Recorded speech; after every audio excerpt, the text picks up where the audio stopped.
ఎందుకంటే మానవిక హృదయము కఠినమైన హృదయము. మానవిక హృదయము అది ఎంత ఘోరమైనదంటే, ఎంత కఠినమైనదంటే అంత కఠినమైన హృదయము. మానవిక జీవితం అంతా కూడా కఠినమైన జీవితంలో ఉంటున్నాడు. ఎందుకని ఎంత కఠినమైన జీవితాన్ని జీవిస్తున్నాడంటే, మొట్టమొదటి మానవుడే దేవుని యొక్క మాటను, ఆజ్ఞను అతిక్రమించాడు.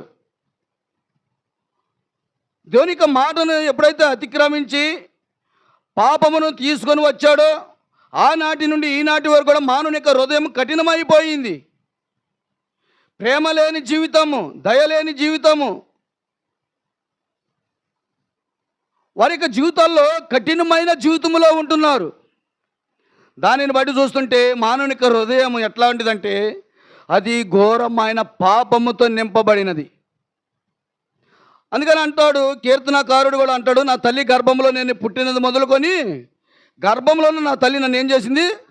పాపములో కొంటూ. మానవుని యొక్క జీవితం అంతా కూడా పాపములోనే ఉంటున్నాడు.